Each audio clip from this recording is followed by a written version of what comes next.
Namshukuru Mungu tena kwa siku nyingine hii ambayo Mungu ametupatia neema kuwepo katika kipindi chetu kinachoitwa Dawati la Uongozi. Tunaendelea na kipindi chetu kama ada, kipindi ambacho kinaitwa Dawati la Uongozi. Kwa wale ambao mnanifuatilia kwenye kipindi hiki kutoka Radio Habari Maalum TV, niliwaambia kwamba niliandika vitabu viwili. Kitabu kimoja ni hiki kinaitwa Maadili ya Uongozi.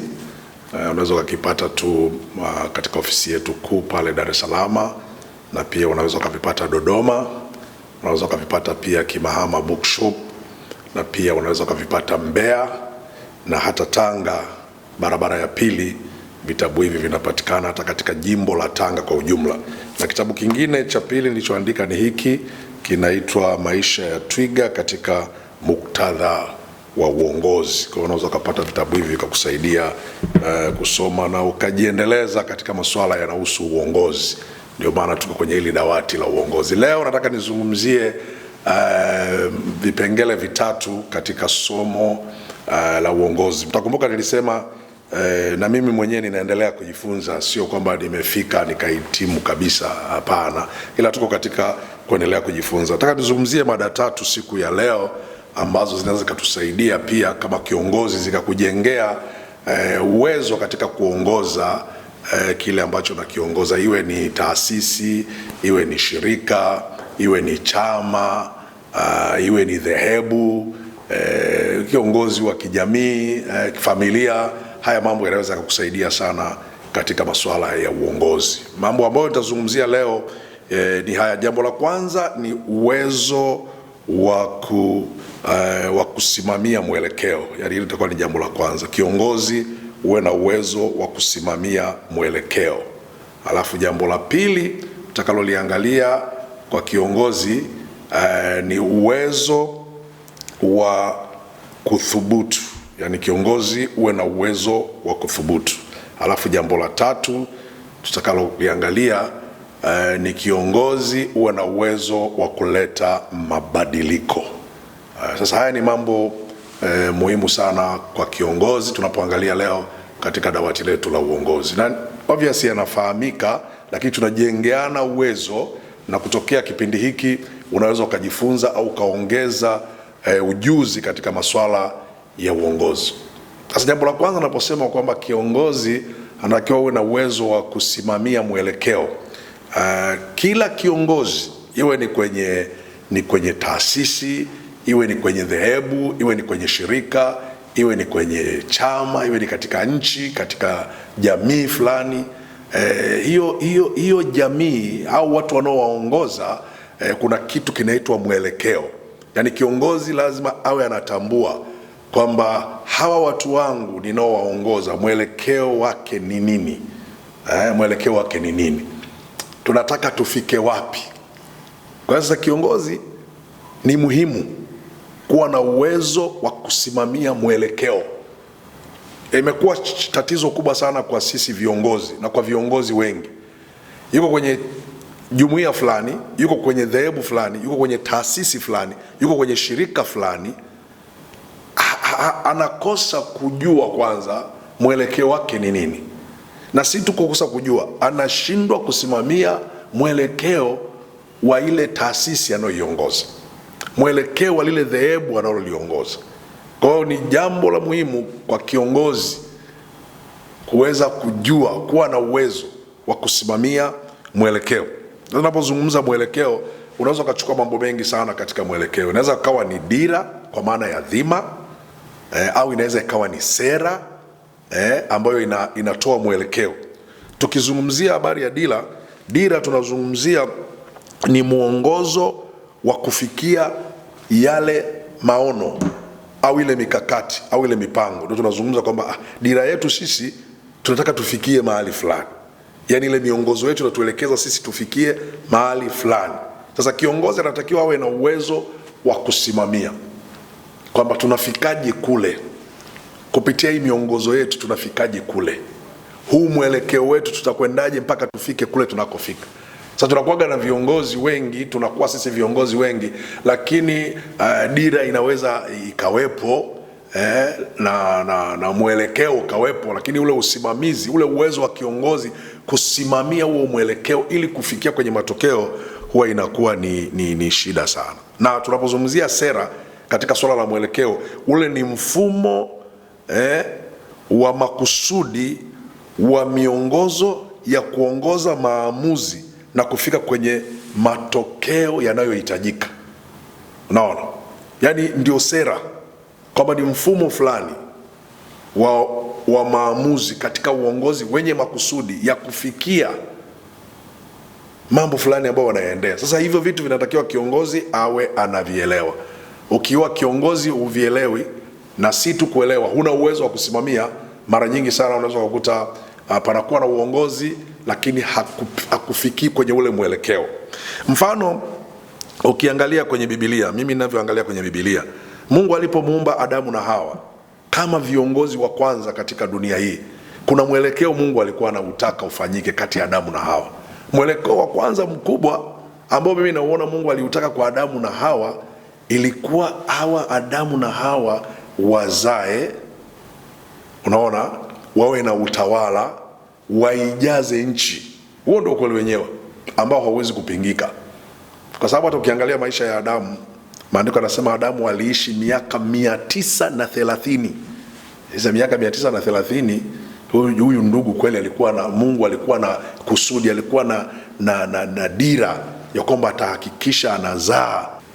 Mwelekeo ambao Mungu alimpa kiongozi Nuhu ilikuwa ni Nuhu kuwaokoa wanadamu wa kizazi kile, lakini mpango wake mkubwa Mungu ilikuwa ni Nuhu sasa kuleta kizazi kipya ambacho Mungu alikuwa amekikusudia. Tunasoma kitabu cha Mwanzo sura ile ya 6 mstari wa 7, unasema, Bwana akasema, nitamfutulia mbali mwanadamu niliyemuumba usoni pa nchi, mwanadamu na mnyama na kitambacho na ndege wa angani, kwa maana na ghairi ya kwamba nimemfanya. Lakini Nuhu akapata neema machoni pa Bwana. Mstari wa 9 unasema, na hivi ndivyo vizazi vya Nuhu. Nuhu alikuwa mtu mwenye haki, mkamilifu katika vizazi vyote. Nuhu alikwenda pamoja na Mungu. Nuhu akazaa wana watatu wa kiume, Shemu, Hamu na Yafeti. Dunia ikaharibika mbele za Mungu na dunia ikajaa dhuluma. Mungu akaiona dunia na tazama imeharibika, maana kila mwenye mwili amejiharibia njia zake duniani. Mungu akamwambia Nuhu, mwisho wa kila mwenye mwili umefika mbele zangu, kwa sababu wameijaza dunia dhuluma, basi nitawaharibu pamoja na dunia. Ujifanyie safina ya mti wa mvinje, fanya na vyumba ndani vya safina, ukaifunike ndani na nje kwa lami. Unaona, Mungu alikuwa ana mwelekeo, yani dira yake. Baada ya dunia kuharibika, alimchukua Nuhu kama kiongozi, na kiongozi nimesema awe na uwezo wa kusimamia ule mwelekeo, kusimamia ile dira, kusimamia ile dhima, kusimamia ile sera. Sera hapa ilikuwa Mungu afute wanadamu wote wa wakati ule kwa sababu ya dhuluma, kwa sababu ya makosa waliokuwa wameyafanya. Lakini akapatana na Nuhu ya kwamba atajenga safina, halafu akijenga safina Nuhu ataingia kwenye ile safina. Na kwa kifupi, Nuhu alisimamia hayo mambo yote, akayafanya kama vile Mungu alivyomweleza. Na Mungu akaruhusu gharika ya maji ikaja, wanadamu wote wakafutwa wakati ule. Alibakia Nuhu na mke wake, watoto wake na wake za watoto wake, jumla ya watu 8. Kwa sababu Mungu alikuwa na mpango wa kuanzisha dunia nyingine ya watu wapya. Na ndio maana watoto wa Nuhu walikuwa hawajazaa kabla ya gharika, walikuja kuzaa baada ya gharika. Na ndio hao sasa wanadamu tena wakajaa katika uso wa dunia. Kwa hiyo mwelekeo Nuhu aliusimamia, na mwelekeo ulikuwa Mungu awalete wanadamu wengine. Unaweza ukaona pia kipindi cha Abraham. Mungu alipomwita Abraham kutoka nchi ya Uhuru wa Kaldayo kama kiongozi, alikuwa na mpango Mungu wa kuanzisha taifa katikati ya mataifa. Mungu ilikuwa mwelekeo wake ni kuanzisha taifa la Israeli, na ndio maana akamchagua Abraham pamoja na mke wake Sarai, akawatoa katika nchi ya Uhuru wa Kaldayo. Mwelekeo ulikuwa ni nini? Mwelekeo ilikuwa ni kuunda taifa, na tangia hapo Mungu akaunda taifa la Israeli ambao tunalisoma kwenye kitabu cha Biblia na maeneo mbalimbali. Huo ndio ulikuwa mwelekeo. Kwa hiyo kiongozi ni muhimu sana kujua kuweza kusimamia mwelekeo wa idara, mwelekeo wa taasisi, mwelekeo wa dhehebu. Unaona, mwelekeo wa wale ambao unawaongoza. Kama ni kwenye chama, unajua mwelekeo wetu ni upi, tunataka tufike wapi, nini tunataka tufanye. Sasa kama kiongozi hajui mwelekeo, anabaki tu kwa kiongozi, na nimeona viongozi wengi wanabakia tu katika maeneo ya namna hiyo. Mungu akimwita Joshua anampa assignment, anamwambia mtumishi wangu Musa amekufa, lakini wewe ndio utakayewachukua watu hawa na kuwarithisha kwenye ile nchi niliyowaapia. Kwa hiyo unaona, Joshua alikuwa kiongozi anayejua mwelekeo na akausimamia. Soma vizuri kwenye Biblia, Joshua alikuwa makini sana, akasimamia ule mwelekeo, hatimaye mpaka watu wa taifa la Israeli wakaingia katika mji wa ahadi, wakapita Yeriko, wakaenda kule ambako Mungu alikusudia. Kwa sababu kiongozi unapaswa kuwa na uwezo wa kusimamia mwelekeo. Kama kiongozi unayenisikiliza usiku huu, mwelekeo wa dhehebu lako ni nini? Kama kiongozi unayenisikiliza siku na usiku wa leo, mwelekeo wa hicho chama chako ni nini? Usipojua, utafanya vitu ambavyo sivyo ambavyo watu wanatumaini au wanategemea viwe katika taasisi au shirika au dhehebu na uliongoza. Kama kiongozi kwenye idara, mwelekeo wa idara ni nini? Iwe ni idara ya sifa, mwelekeo wake ni nini? Iwe ni idara ya injili na misheni, mwelekeo wake ni nini? Iwe ni idara yoyote ile au taasisi, kituo unachokiongoza, mwelekeo ni nini? Kama hutajua kusimamia mwelekeo, unakuwa ni kiongozi tu ambaye unatambulika, lakini hufai kwa ile taasisi, hufai kwa lile shirika, hufai kwa lile dhehebu. Kwa sababu kiongozi, watu wanatazama jinsi gani anavyosimamia mwelekeo, na hiyo ndio sio sifa, hayo ndio majukumu ya uongozi. Jambo la pili, kiongozi awe na uwezo wa kuthubutu. Katika mafundisho yangu mara kwa mara nafundishaga sana mambo ya kuthubutu, lakini inapozungumzwa kuthubutu, ni katika ile hali ambayo unajitoa, wakati mwingine ni kama kusacrifice maisha, uwezo wa kuchukua hatua katika kutenda jambo fulani. Yani uthubutu ni uwezo wa kuchukua hatua katika kutenda jambo fulani, na hiyo saa nyingine inaweza ikagharimu maisha ya kiongozi. Sasa viongozi wengi ambao tunashindwa kuwa na uthubutu, mara nyingi hatuwezi kuleta matokeo yaliyokusudiwa katika uongozi. Mara nyingi katika vikao tunavyokaa, tukaamua vikao vinatofautiana. Kuna vikao kutoka ngazi ya chini kwenda juu, na kuna vikao kutoka juu kwenda chini. Mnakaa kwenye vikao kama viongozi, mnaangalia sera zenu, mnaangalia miongozo yenu, mnaangalia taratibu mlizonazo, mnapanga na mnakubaliana. Lakini mnapoondoka pale, unaona viongozi sasa ndio unaweza ukapima sasa, je, huyu kiongozi namba 1 ana uwezo wa kusimamia mwelekeo? Unaweza ukapima namba ya 2, je, kiongozi huyu ana uwezo wa kuthubutu? Kiongozi anafika kwenye eneo lake la watu wanaowaongoza, anashindwa hata kuwa na uwezo wa kuelezea kile ambacho mmekiamua. Jaja niseme kitu kimoja, jamani, tunataka tufikie watu 3,000,000. Mfano kama katika dhehebu letu tuna mpango wa kufikia watu 3,000,000 ndani ya miaka 10, kuanzia 2025 mpaka 2030 na kitu huko mbele. Tunataka tufikie watu 3,000,000. Hilo ni lengo tumejiwekea. Sasa uthubutu wa haya mambo, unaona kiongozi anarudi kwenye eneo lake, anasema unajua bwana, eti tunataka tufikie watu 3,000,000.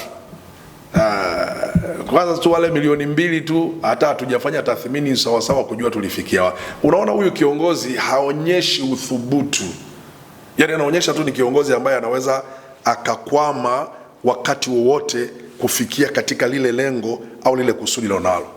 Ninarudia tena, uthubutu ni hali ya kuchukua hatua katika jambo fulani, lengo la watu 3,000,000. Wewe kama kiongozi wa mwelekeo wetu mkuu, maana pia mwelekeo wetu mkuu sisi viongozi wa kanisa, mwelekeo wetu mkuu ni kuhakikisha watu wanafika kwa Kristo. ni kuhakikisha dunia inamjua Yesu ni Bwana na Mwokozi. Huo ndio mwelekeo wetu mkuu. Kuna mambo mengine tunafanya, lakini mwelekeo ndio huo. Sasa huu mwelekeo unahitaji uthubutu, na huu uthubutu utakufanya wewe kiongozi ambaye unataka kuona hilo jambo linatokea, kuhakikisha mbinu mbalimbali za kuhakikisha mnaunda, kama ni Injili, kama ni maombi, kama ni namna ya kufuata mtu mmoja mmoja kumwelezea namna, kila njia, iwe ni kwa wafanyabiashara, iwe ni kwa wanamichezo, mnatafuta kila namna ya ambayo itawasaidia kuwaleta watu hawa kwa Kristo. Sasa hii inahitaji kiongozi mwenye uthubutu. Tunapopata kiongozi mwenye uthubutu, au kiongozi unapokuwa na uwezo wa kuthubutu, lazima matokeo yatakuwa ni tofauti. Na uthubutu mara nyingi pingamizi zake ni mazingira, hali halisi ambayo mtu ameizoea. Lakini ukipata neema au ukapata uwezo wa kuthubutu, maana pia uwezo unahitaji neema fulani ambayo nitaelezea huko kipengele cha mwisho. Ukikosa ule neema, ule uwezo ambao unakuwezesha ili uchukue uthubutu, kwa sababu mwanadamu kwa asili, awe kiongozi asiwe kiongozi, kuna uwezo fulani ambao Mungu ameweka ndani yake, katika mwili wake, katika moyo wake, katika nafsi yake, katika akili. Mungu ameweka uwezo fulani. Sasa unatakiwa tu atuambie, ama huo uwezo ufanyie kazi, au huo uwezo uulaze usiufanyie kazi. Sasa ndio maana ya uthubutu, kuchukua nini? Kuchukua hatua. Angalia mifano hii katika Biblia. Kuna wakati fulani Yesu Kristo akiwa na wanafunzi wake, au nianzie tu kwa huko nyuma, wakati Mungu anataka kuiteketeza dunia kwa gharika ya maji, aliongea na Nuhu, ambaye nimesoma habari zake hapo. Aliongea na Nuhu akamwambia, mwisho wa kila mwenye mwili umefika. Sasa wewe Nuhu, nataka Nuhu utengeneze safina ambayo itawaokoa hawa watu. Tuseme ile ya kweli, katika historia ya Biblia Nuhu hajawahi kusikia kama kuna gharika iliwahi kutokea ikafunika dunia nzima. Yaani hajawahi kusikia Nuhu, hajawahi kusikia. Lakini huyu Nuhu kama kiongozi, si tu kumwamini Mungu peke yake, lakini alikuwa na uthubutu kwamba acha nikatengeneze safina, kwa sababu Mungu hajampa mbao Nuhu, hajampa shoka Nuhu, hajampa misumari, hajampa lami. Maandiko yanasema Nuhu hivyo vitu alienda kuvitafuta, vilikuwepo. Kwa hiyo Nuhu alithubutu, alienda kukata miti ambayo Mungu alimwagiza, maana safina ilijengwa kwa mti wa mvinje. Kwa hiyo Nuhu alikwenda kukata miti, na Nuhu akaanza kutengeneza safina. Nuhu hakuwa injinia, Nuhu hakuwa injinia. Alikuwa ni mtu mmoja tunasoma alikuwa mkamilifu wa kumcha Mungu dunia wakati imeharibika, lakini hakuwa injinia huyo jamaa. Ila Mungu akampa huo uwezo, akatengeneza safina. Katika akili za kawaida tu ilihitaji mtu mwenye uthubutu wa kutengeneza safina ambayo itaingia watu wote. Hiyo ni moja. Lakini pili, hiyo ni mvua gani itakayonyesha ifunike watu wote? Ndiyo maana hata watu walipokuwa wanaambiwa na Nuhu, ingieni kwenye safina, maana Mungu atanyesha mvua, chemchemu zitatoka chini, zitafunika uso wa dunia. Watu walicheka, watu walidharau, kwa sababu waliona hicho kitu hakiwezi kutokea. Lakini Nuhu tunampa hongera zake kama kiongozi ambaye alithubutu kufanya jambo ambalo kwa akili za kawaida zinakataa. Kiongozi ambaye nisikia usiku wa leo, shida kubwa ulionayo wewe iko mahali hapa. Kwanza, huwezi kusimamia mwelekeo wa shirika. Unashindwa kusimamia mwelekeo wa taasisi. Unashindwa kusimamia mwelekeo wa idara. Unashindwa kusimamia mwelekeo wa dhehebu, wa malengo na mipango, mikakati na maono tuliyoiweka. Hilo ni jambo la kwanza, ndio linasababisha uongozi wako hauendi sawa sawa. Chukua hii kusaidie na uombe Mungu akujaze uwezo wa kusimamia. Jambo la pili linalokukwamisha, huna uwezo wa kuthubutu. Wewe ni uwezo wa kukata tamaa. Wewe mara nyingi ni uwezo wa kwamba hiki hakiwezekani kwa sababu ya mazingira ambayo unayaona. Kiongozi unapaswa kuchukua uthubutu.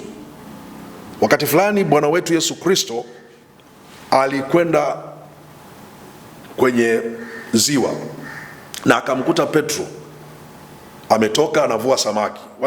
Walikuwa wamefahamiana si sana vile. Akamuomba Petro chombo chake na Petro akakubali, maana na Petro walikuwa wanaosha nyavu usiku kucha, wamevua hawajapata samaki. Wakati Yesu anaendelea na hotuba za ufalme wa Mungu, kwa sababu huo ndio mwelekeo wa Yesu kuwa hapa duniani kama kiongozi. Mwelekeo wake ilikuja kuhubiri Injili, watu wamjue Kristo, watu wamjue Mungu, wasamehewe, waende mbinguni. Wakati anaendelea kuhubiri, anaendelea kufundisha, Petro alikuwa anasikiliza na watu wengine. Yesu akasema kwa makusudi kabisa kwa Petro, Petro, tweka mpaka kilindini. Yani kutoka huko ufueni, chukua ili boti twende mpaka kilindini. Sikiliza maneno Petro aliyomwambia Yesu. Akamwambia, Bwana mkubwa. Maana inaonekana Petro tayari alianza kumtambua Yesu kwa namna fulani. Akasema, Bwana mkubwa, tumefanya kazi ya kuchosha usiku kucha. Lakini akathubutu. Mungu wetu apewe sifa. Hapa Petro anaonyesha uwezo wa kuthubutu. Tumefanya kazi usiku kucha ya kuchosha. Kwa lugha nyingine, yani kwa kweli haiwezekani, lakini kwa sababu ya neno lako nitazishusha nyavu. Unaona sasa, huyu ni kiongozi mwenye uwezo wa kuthubutu. Na kwa kawaida ya wavuvi, ndio unaweza ukavua mchana ukapata, lakini asilimia kubwa uvuvi mzuri ambao unajulikana ni ule wa kuvua usiku. Na mara nyingi wavuvi wanaenda usiku wanavua, asubuhi wanarudi wakiwa na samaki wa kutosha. Kwa hiyo Petro anathubutu, anachukua boti, anachukua mtumbwi wake, wanaenda mpaka kilindini, katikati ya bahari. Matokeo mnayafahamu katika kitabu cha Luka ile sura ya 5 mstari wa 4 na wa 5, ukisoma utaona maneno haya. Injili ya Luka mtakatifu sura ile ya 5, tukasoma mistari michache tu, mstari wa 4 na wa 5. Wa 4 na wa 5 unasema hivi: hata alipokwisha kunena, alimwambia Simoni, tweka mpaka kilindini mkashushe nyavu zenu mvue samaki. Simoni akajibu akamwambia, Bwana mkubwa, tumefanya kazi ya kuchosha usiku kucha tusipate kitu, lakini kwa neno lako nitazishusha nyavu. Unaweza ukaona hapa huyu kiongozi, huyu Petro anaonyesha uthubutu, yuko tayari. Na huu ndio uwezo wa kiongozi katika kuthubutu. Nataka nimlete Petro kama picha ya uthubutu. Petro alikuwa ni kiongozi mwenye uthubutu mkubwa sana katika mambo magumu, mambo ambayo akili zinakataa, lakini Petro alikuwa kiongozi mwenye uthubutu. Na ndio maana Yesu Kristo alifanya maombi maalum kwa Petro. Anasema, Petro, shetani aliwataka ninyi awapepete kama ngano, lakini nimekuombea wewe imani yako isitindike, ili utakapoongoka uwasaidie na ndugu zako. Unaona Yesu alimwombea Petro kwa sababu gani? Kwa sababu aliona ni mtu mwenye uthubutu. Yani Petro maisha yake yote alikuwa ni kiongozi mwenye uthubutu. Kuna wakati fulani Petro alithubutu kumuuliza Yesu, Bwana mkubwa, tumeacha kila kitu tunakufuata, tutapata nini? Huyu sio kiongozi ambaye alitaka kujua anapata nini. Yesu akamwambia, ninyi mlioacha vitu vyote na kunifuata mimi, mtapata mara 100 duniani. Kuna udhia, alafu kuna uzima wa milele. Alikuwa ni mtu aliyethubutu. Kuna wakati fulani Petro na wanafunzi wenzake walikuwa kwenye chombo, kwenye boti. Wako kwenye boti na Yesu alikwenda kwenye maombi. Halafu walipokuwa wanaangalia usiku hivi kwenye bahari, wakaona mtu anatembea juu ya nini? Juu ya maji. Maandiko haya yanasema wanafunzi wakapiga kelele wakidhania ni kibwengo, wakidhania labda ni unajua watu wanaamini sana baharini kuna vibwengo, sio kuna majini, sofa, vitu kama hivyo. Wakapiga kelele, Yesu akamwambia, hapana, ni mimi, msiogope. Na Petro akamwambia, kama ni wewe Yesu, niamuru mimi nije. Yesu wala hakuwa na mjadala, akamwambia Petro, njoo. Unaona? Na Petro alikuwa kwenye boti lile pamoja na wenzake. Unaona? Sio kuja kwa maana ya kuogelea, kuja kwa kutembea juu ya maji. Na inawezekana palikuwa pana mjadala pale, Biblia haijatufafanulia sana. Kila mmoja alikuwa amekaa kimya hapa anangojea aone Petro atafanyaje. Petro akathubutu. Biblia inasema alipotoa mguu wake, alipokanyaga namna hii, akasimama juu ya maji, akaenda. Ni hatua chache tu mpaka pale Yesu alipo, ndipo Biblia inasema Petro alipoangalia upepo na mawimbi akaanza kuzama. Maandiko yanasema Yesu akanyosha mkono wake akamshika. Maana yake Petro hakuwa mbali, tayari walikuwa wamefika karibu na Yesu. Na nadhani hiyo ya kuzama pia inataka kutufundisha sisi kitu fulani, lakini ukweli ni kwamba Petro alikuwa mtu mwenye kuthubutu. Kiongozi mwenzangu unayenisikiliza, moja ya tatizo lako ni kuto kuthubutu. Umebaki kwenye madaraka, umebaki tu kwenye cheo, umebaki tu kwenye nafasi, umebaki tu wewe hapo kwenye mamlaka, lakini huthubutu. Ungekuwa unathubutu, hiyo taasisi isingekuwa kama ilivyo leo.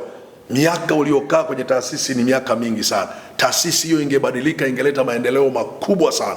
Ungekuwa una uthubutu, hilo kanisa unaloliongoza, hilo tawi, hiyo parish, hilo kanisa la mahali, jimbo unaloliongoza lisingekuwa katika hali iliyopo leo. Pangekuwa pana mabadiliko makubwa sana. Shida kubwa ulionayo ni masuala ya kuthubutu.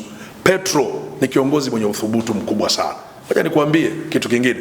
Walikuwa wanaingia mji fulani, na wakati ule walikuwa wanachukua kodi, na Yesu akasikia kuna vurumai, watu wanachukua kodi. Yesu akawauliza, hizi kodi wanachukua kwa wageni au kwa watu wote? Wakaambiwa, bwana, hapa ni kwa wageni kodi inachukuliwa. Yesu akasema, ili tusije tukawakwadha, basi sisi tutafanya nini? Tutatoa kodi. Unaona ile mistari inasema, Yesu akamwambia Petro, nenda baharini ukavue samaki. Yule samaki atakayezuka, yani atakayetoka wa kwanza yule samaki. Nadhani wakati Petro anaelezwa habari za samaki, kwa sababu alikuwa ni mtaalamu wa uvuvi, ni kama moyoni alikuwa anamwambia Yesu, wala usio na haja ya kunifafanulia, mimi najua kuvua. Nitaenda kuvua samaki kule, nitawauza, tutapata hela ya kulipa na hii shughuli imekwisha. Nilichokuwa nangojea ni ruksa yako. Lakini Yesu hakuwa na maana hiyo. Alimwambia yule samaki utakayemvua, utakapomfungua yule samaki utakuta kuna shekeli ndani ya mdomo wake. Chukua hizo shekeli, lipa ya kwangu na ya kwako. Nisikilize, Petro alithubutu katika maisha yake yote ya uvuvi. Hajawahi kuvua samaki mwenye hela, ila alikuwa anavua samaki ambaye anajua akimuuza anapata fedha. Lakini alithubutu. Aliposhusha ndoano, alipoinua namna hii, Petro mawazo yake na akili zake zote zilikwenda kwenye mdomo. Alipofungua akakuta zile shekeli. Unaona, Petro alikuwa ni kiongozi ambaye anaweza kuthubutu katika masuala ya uongozi. Wewe kama kiongozi, wewe ni kiongozi wa jimbo, askofu mkuu, kwa nafasi ambayo ninayo sasa, kwa neema ninapaswa Mungu nimuombe sana anipe moyo, anipe uwezo wa kuthubutu. Askofu wa jimbo, hiyo ni kazi yako pia. Muombe Mungu akusaidie, akupe uwezo wa kufanya nini? Wa kuthubutu. Mchungaji kiongozi, usibaki tu kwenye jina la mchungaji kiongozi. Mwambie Mungu, omba Mungu, tafuta upate moyo wa uwezo wa kuthubutu, ili kuleta mabadiliko, kuleta mambo yanayotakiwa. Usikae tu bila uthubutu, kwa sababu kuna uwezo uko nao, lakini kuna uoga wa kufanya nini? Wa kuthubutu. Lakini Petro mara zote alikuwa mthubutu. Siku moja Yesu akamwambia, jamani, mimi ninaenda nitakamatwa, halafu nitauawa, lakini siku ya tatu nitafufuka. Yesu aliporudia maneno haya, Biblia inasema Petro akamwambia Yesu, usiwaze habari za kufa. Na Yesu akajua huyu sio Petro, huyu ni mtu mwingine anazungumza ndani ya Petro. Akamwambia, rudi nyuma shetani, wewe huyawazi yaliyo ya Mungu. Petro akakaa kimya. Halafu akasema, usiku huu leo ninyi wote mtanikimbia, kwa sababu mwana wa Adamu atatiwa mikononi mwa wanyang'anyi na wakorofi, kwa sababu muda umefika. Petro akamwambia Yesu, wajapokimbia wote, mimi nitabaki. Yani mimi nitakuwa pamoja na wewe. Yesu akamwambia Petro, kabla ya jogoo kuwika mara 3 utakuwa umeshanikana. Lakini ninachotaka kujifunza hapa ni nini? Ni ule uthubutu wa Petro. Ni kweli ilifika wakati hali ilikuwa sio nzuri, wanafunzi wengine wakakimbia. Biblia inatuambia kuna waliokimbia mpaka wakasahau nguo, kwa kuogopa namna ambavyo wanakabiliana na yale mapanga, vile visu, ile mioto na ile mienge, wakakimbia. Lakini Petro akabaki pale. Ni mwanamume ambaye ana uthubutu, kiongozi mwenye uthubutu, na kuombea katika jina la Yesu Kristo, Bwana akutie uwezo wa kuthubutu wewe kiongozi unanisikia. Petro akasema, kwa sababu nilishasema nitabaki hapa sasa tutaona cha kufanya. Biblia inasema Petro akachomoa upanga wake, akamkata sikio mtumishi mmoja wa kuhani. Ni kama Petro alikuwa na upanga pale, sasa anauinua juu, upanga una damu, aone kama kuna mtu mwingine atasogea pale. Maana Petro amethubutu sasa kuhakikisha kwamba huyu Yesu hawezi kuondoka, huyu Yesu hawezi kuchukuliwa hapa. Lakini Yesu akamwambia Petro, ninayo majeshi ya kutosha, ningeweza kuagiza kutoka mbinguni aje ashughulikie hapa. Huu sio wakati wangu, ni wakati wa giza. Rudisha upanga kwenye ala. Alafu Yesu akamuongezea Petro dozi nyingine, akamwambia hivi, atakayeua kwa upanga na yeye atauawa kwa upanga. Nadhani hii formula mnaifahamu, inaendelea mpaka kesho. Yesu akainama chini, akaokota kile kipande cha sikio, akamrudishia yule jamaa mwenye sikio lake. Sasa hapo ndio ilimchanganya Petro. Ule uthubutu wa Petro hapo ukaanza kuwa na matata. Sasa mimi nimethubutu kumtetea huyu bwana, na sasa yeye naye ameniweka wazi hapa. Ndio Biblia inasema Petro akafanya nini? Akaanza kurudi nyuma. Lakini bado nina ujasiri kufundisha uthubutu wa Petro. Petro hakuondoka lile eneo la watu wenye mapanga. Petro hakuondoka eneo lile ambalo Yesu alikuwa anashtakiwa. Wengine wote waliondoka. Huyu ni kiongozi mwenye uthubutu. Watu wako huko wamekoka mioto usiku wanaota. Petro naye alikuwa amekaa mahali fulani anaota moto. Huko ndani ya moyo wake anajiuliza, kwa nini nilikana hapa? Ni vile visu ndio vilinifanya nikakana. Bado Petro ilikuwa inamuumiza, hakuondoka lile eneo. Maandiko yanasemaje? Kijakazi mmoja akaja akamwambia, Bwana wewe ni mmoja wapo wewe? Akasema hapana, sio mimi. Akaja mwingine akamwambia, wewe hata usemi ulionao ni mmoja wapo. Petro japokuwa aliapa na kulani, lakini unaona ule moyo wa uthubutu aliokuwa nao.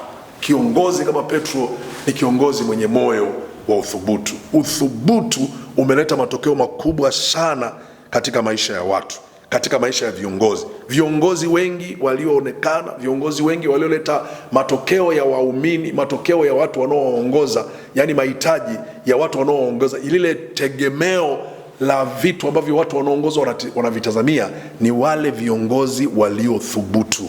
Kwa hiyo Petro alithubutu, na baadaye Yesu Kristo akaona huyu jamaa sitamwacha, nitamtokea tena, hata kama amerudi kuvua nitamtokea tena. Akamtokea akamwambia, usitoke Yerusalemu, kaa hapo mpaka utakapojazwa uwezo kutoka juu.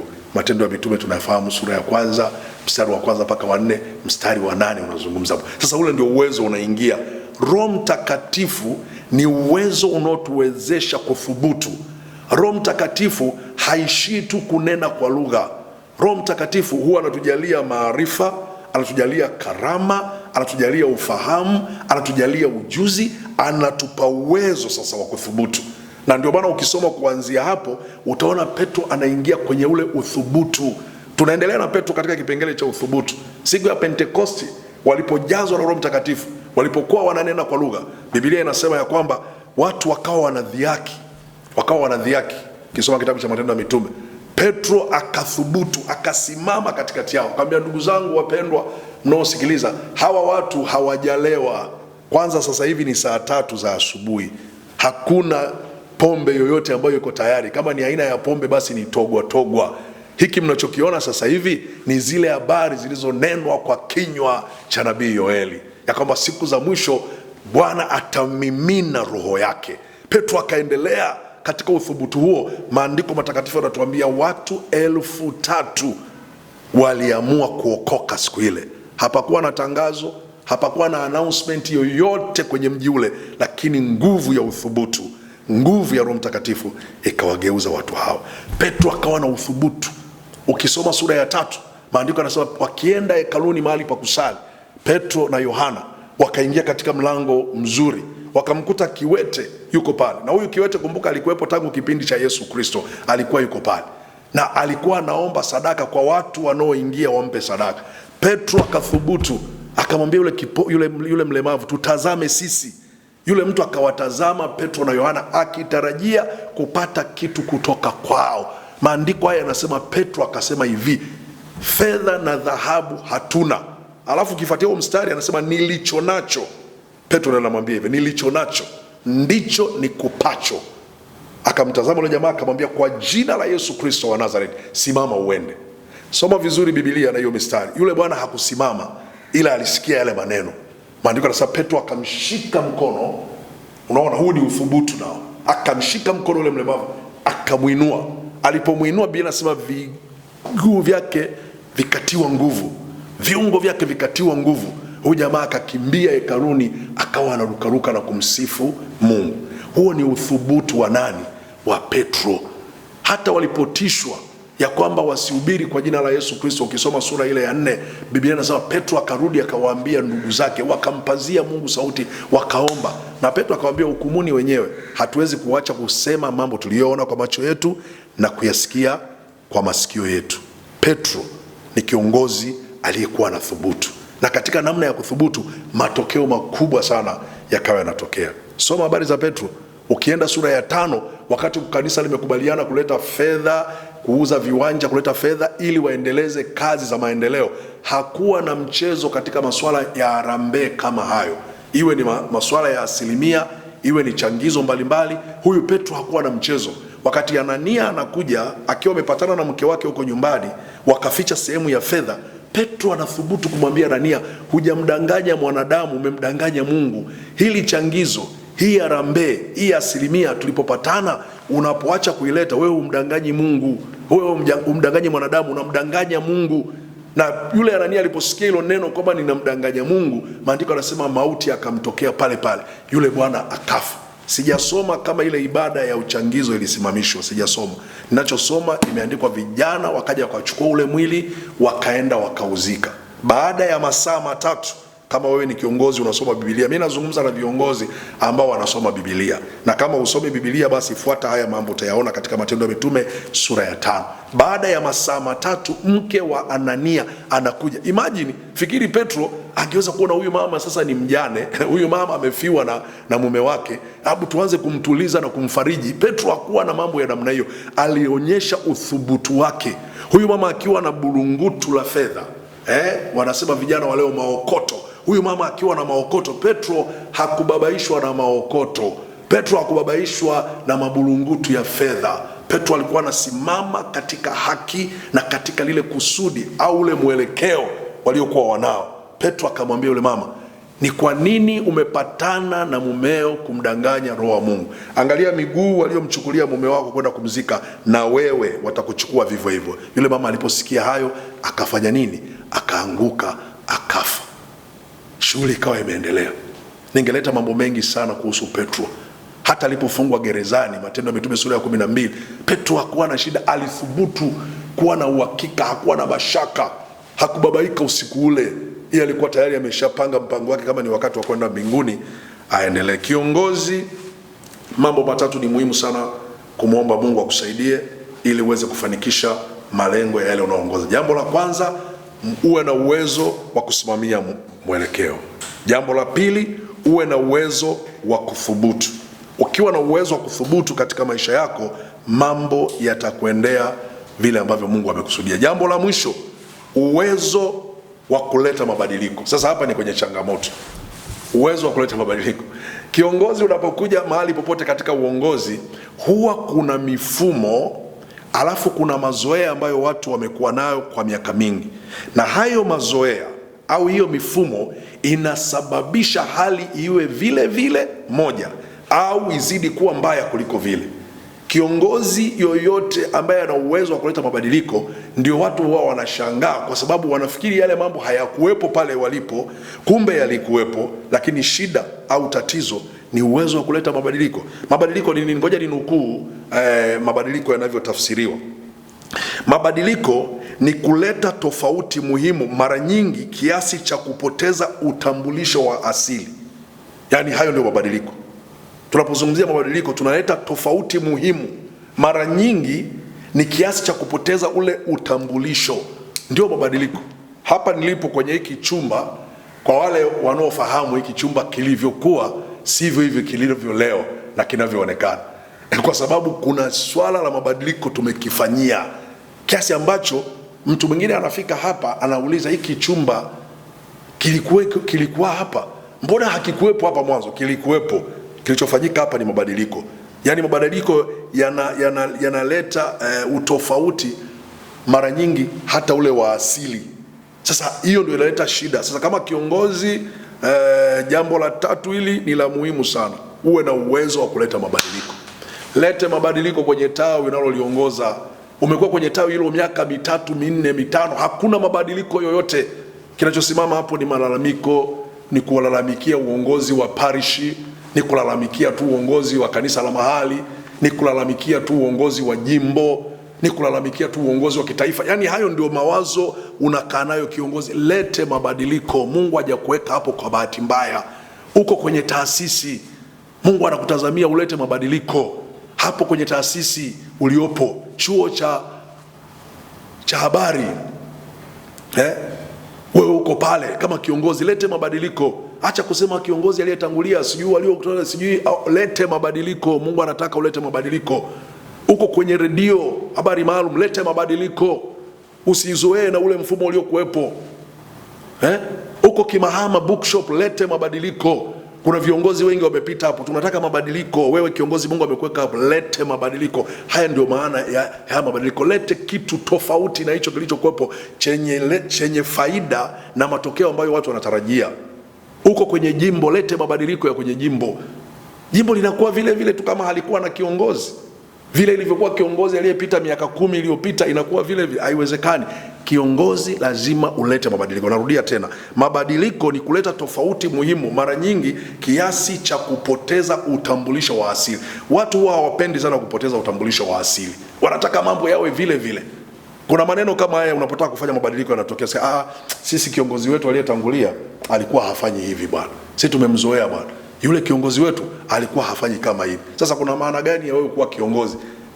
Kama basi unatakiwa ufanye kama yule kiongozi aliyepita alifanya hivyo, basi hakuna maana ya kubadilisha uongozi. Kiongozi ni mtu ambaye anatakiwa kuleta mabadiliko. Yale ya asili yaliyokuwepo yanakuja tofauti ili kufikia kwenye yale malengo na makusudi ambayo tumekusudia. Au ubadilishaji wa kitu kimoja na kitu kingine. Mfano kitabu kama hiki, wakati ninaandaa kitabu hiki, uongozi wa maono ya Kitwiga, kabla sijamalizia, nikatoa kipamphlet. Hiki ni kipamphlet, si kitabu hasa, ni kipamphlet. Lakini nilipokuwa nataka kufanya mabadiliko ili nilete kitabu, ndio nikaja na kitabu hiki. Sasa kama una hiki kimeandikwa kiongozi na maono ya Kitwiga, lakini hiki kimeandikwa maisha ya twiga katika muktadha wa uongozi. Sasa unaweza kuona kuna mabadiliko makubwa sana. Kwa hiyo nakushauri hata wewe uliyenunua hichi kipamphlet, ingekuwa vizuri ukanunua hiki sasa. Sasa hiki ndio kitabu kimesheheni yale mambo yote niliyoweka yanayohusu uongozi kwa muktadha wa twiga. Lakini hiki niliandika tu kiongozi wa maono ya Kitwiga, kipamphlet tu ambacho kipo. Kuna tofauti ya gazeti nakala alafu na kitabu. Sasa hiki ndio kitabu chenyewe. Kwa hiyo haya ni mabadiliko sasa. Mtu mmoja akaniambia, "Lakini mchungaji, nilishanunua kitabu chako." Nikamwambia, "Ni kipi?" Akaniambia, "Sikamwambia hicho sio.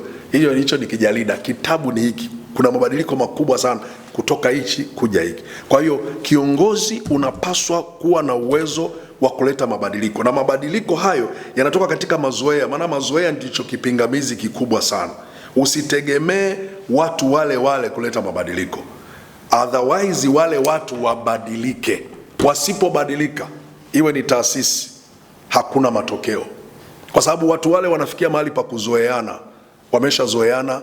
Kama kuna mianya ya ufujaji watakuwa wanaendelea, kama kuna mianya ya kuteteana watakuwa wanaendeleana, kama kuna mianya ya kubebana watakuwa wanaendelea. Ndio maana mambo yanabaki vile vile miaka hadi miaka.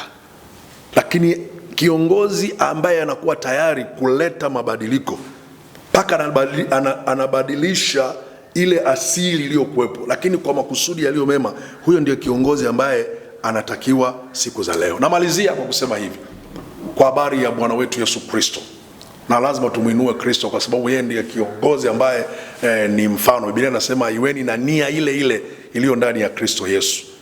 Hata kama hatutaweza kumfikia na kumfanania, lakini huyo ndio modo yetu, ndio kioo chetu, ndio tunapima. Biblia inasema katika kitabu cha Yohana sura ya 1 mstari wa 17 na 18. Naenda kumaliza vitu vya muhimu sana.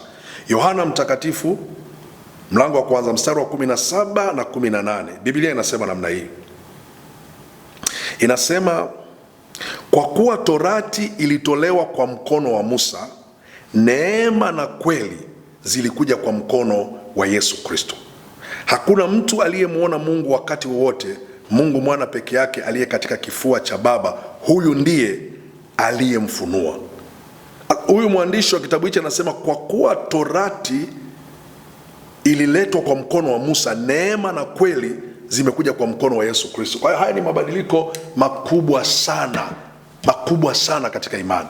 Na ninachokuambia kiongozi mwenzangu unanisikia, ndio tuko kwenye changamoto kubwa sana kutofautisha torati ilivyokuwa inamfanya mtu awe na haki mbele za Mungu. Sasa Yesu amekuja, anasema katika maandiko, imeandikwa katika Mathayo na mwandishi wa Mathayo anasema sikuja kuitangua torati au manabii, la hasha, nimekuja kutimiliza. Sasa hebu nisikilize, kutimiliza si kufanya kama vile ilivyokuwa inafanyika. Kutimiliza kitu maana yake kilikuwa kina upungufu fulani hicho kitu. Kwa hiyo amekuja huyu mtu sasa anajazia kile kitu ili kile kitu kiwe kamili. Sasa anapozungumza kwamba sikuja kutangua, yani maana yake kwamba hiyo torati itakuwepo, lakini analeta ule utimilifu, kuweka lile jambo vile linavyopaswa. Kwa hiyo Yesu Kristo ni mwana mageuzi makubwa sana katika masuala ya kiuongozi, kwa sababu torati ilikuja kwa mkono wa Musa, lakini neema na kweli. Unaona, torati haizungumzii habari inaitwa kweli, inazungumza tu torati ilikuja kwa mkono wa Musa, lakini neema na kweli vilikuja kwa mkono wa Yesu Kristo. Kwa Yesu Kristo akawa mwana mageuzi, akaleta mabadiliko. Bwana Yesu apewe sifa. Yesu anapaswa atukuzwe kwa sababu amekuja kuleta mabadiliko makubwa sana duniani. Enzi za torati, dhambi ilikuwa inaonekana kwa nje. Ndivyo ilivyokuwa kwa nje. Mtu akionekana kwa nje ndio anahesabiwa amefanya dhambi na anaweza akauawa kwa jinsi ya nje, lakini ndani ya moyo wake mtu anaweza asitambulikane. Kwa hiyo hapo ni mahali pa kuangalia sana, na ninaomba unielewe ninapofundisha mambo ya uongozi. Ndio maana Paulo alifika mahali fulani akasema, tangu sasa simtambui mtu kwa jinsi ya mwili. Naona simtambui mtu katika Kristo kwa jinsi ya mwili. Unaweza ukamtambua mtu kwa jinsi ya mwili na ukamtengeneza vile unavyohitaji, lakini kwa masuala ya neema na kweli, haki inayopatikana kwa neema na kweli, hiyo ni tofauti kabisa. Hiyo haina maana hatutafanya ile ambayo Biblia inatuelekeza. Lakini kuna mageuzi makubwa sana, na ndio maana mageuzi haya yalimfikia Yesu kwenda wapi? Kwenda msalabani, kwa sababu ilikuwa ni tofauti kwa Mafarisayo na Masadukayo wakiwa wanaangalia vile inavyofanyika. Ngoja nikupe tu mifano michache. Yesu alimkuta mtu aliyepooza yuko pale, na alifanya makusudi tu, kwa maana anataka kubadilisha mambo. Unajua, unapotaka kubadilisha mambo kuna kama makusudi fulani hivi, kwa sababu watu wana mazoea walioyajua, walioyafahamu tangu zamani. Yesu akamwambia yule mtu, unataka kuwa mzima? Akasema, Bwana, ni nani ambaye anaweza kunipeleka kwenye kisima pale, maana maji yanapotibuliwa huwa mimi nachelewa. Yesu akamwambia, inuka, jitwike godoro lako. Nakumbuka hiyo siku ilikuwa ni siku ya Sabato. Maandiko yanasema yule mgonjwa akapata uzima, akainuka, akajitwika alichokuwa amelalia. Wakati anatembea namna hii, ni siku ya Sabato ambayo hairuhusiwi kubeba mzigo. Wanaosimamia Sabato ambao hawataki mabadiliko wakati huo wakamwonya yule bwana, wakamwambia, leo ni siku ya Sabato, inakuwaje wewe unabeba mzigo? Huyu ndugu hakuwa na maelezo mengi, alisema hivi, aliyenifanya mimi kuwa mzima, haleluya, aliyeniletea mimi mabadiliko ndiye aliyeniambia jitwike godoro lako uende. Hayo ni mabadiliko makubwa sana, mabadiliko ya ajabu sana Kristo Yesu alikuja kuyaleta kama kiongozi. Alileta mabadiliko kwamba mtu anahesabiwa haki kwa njia ya neema, sio kwa njia ya sheria. Neema. Na neema ni nini? Neema ni uwezo ambao mtu anapewa asiyestahili. Katika kitabu cha Mwanzo sura ya 6 mstari wa 8, wakati dunia yote imefanya ukorofi na dhambi, maandiko yanasema Nuhu akapata neema machoni pa Bwana. Yaani Mungu akamwezesha, akamsahilisha tu Nuhu. Vinginevyo Nuhu asingekuwa na nafasi ya kuenda popote pale. Katika kitabu cha Esther sura ile ya 4, Biblia inatuambia hivyo. Esther sura ya 4, ukisoma mstari wa 17, maandiko yanasema Sura ya 3, Esther sura ya 3 mstari wa 17, wakati mabikira wanapita mbele ya mfalme, ilipofika zamu ya Esther, Biblia inasema yule mwanamke akampendeza mfalme, akapata neema na kibali machoni pake, akachukua nafasi ya umalikia badala ya Vashti. Unaona Esther, kumbe kilichomfanya ashinde ilikuwa ni neema. Kwa hiyo mambo yatakayotufanya hata sisi tushinde ulimwengu huu si nguvu zetu na ujuzi wetu, ni neema. Nazungumzia kiongozi ambaye anaweza akaleta mabadiliko. Yesu akaleta mabadiliko kutoka sheria kuja kwenye neema, kwamba hii ndio itatuwezesha sasa kuishi katika kweli ya Mungu na kule ambako tunatakiwa tufike, ambako Mungu ametukusudia. Habari ya Mariamu alipoletewa salamu, Luka ile sura ya kwanza ukisoma mstari wa 26 mpaka 30, alipoambiwa umepewa neema na Bwana yu pamoja nawe. Kuna vitabu vingine imeandikwa umepewa neema kuliko wanawake wote. Biblia inasema umepewa neema na Bwana yu pamoja nawe. Yaani Mariamu alipata neema katikati ya wanawake wengine, kwa sababu mabikira walikuwa wengi wakati huo. Hakuwa bikira Mariamu peke yake, walikuwepo na mabikira wengine ambao hawakupata neema hii, kwa sababu neema ilikuwa ni kwa mmoja tu. Sasa neema inatuwezesha sisi kufanya mambo. Hata katika masuala ya uongozi unahitaji neema ya Mungu yenye nguvu yake ikuwezeshe kusimamia, kuwa na uwezo wa kusimamia mwelekeo wa uongozi katika shirika lako, dhehebu lako, dini na taasisi ulionayo. Neema hii pia ikuwezeshe kuwa na uwezo wa kuwa na uthubutu kwenye taasisi unayoongoza, chama unachokiongoza, nchi unayoiongoza, dhehebu unaloliongoza. Katika masuala ya uongozi unahitaji upate neema ambayo itakuwezesha uwe na uthubutu, kwa sababu unapotaka kuthubutu kuna vipingamizi vingi sana vinakuja, si tu kwa watu tu, hata ndani ya moyo wako mwenyewe. Mwisho, upate neema ya uwezo wa kuleta mabadiliko. Wewe ni kiongozi, usipokuwa na uwezo huo hakuna mabadiliko yatakayotokea. Mambo yatakuwa vile vile miaka yote. Mungu akubariki sana siku ya leo ambayo tumeonana na tumeshirikiana pamoja ujumbe huu wa neno la Mungu katika mambo matatu ya muhimu. Hii ni dawati la uongozi. Kabla tujamaliza, nataka nimshukuru Mungu akupe neema kutafakari haya tuliyoyafanya. Mungu Baba, katika jina la Yesu Kristo, ninakushukuru sana kwa usiku huu wa leo na kwa mafundisho haya katika meza hii ya dawati la uongozi. Bariki wasikilizaji wangu wote ambao walikuwa wananisikiliza, na Bwana tupate kujadiliana tena wakati mwingine katika jina la Yesu Kristo Mwokozi wetu nimeomba na kushukuru. Amen.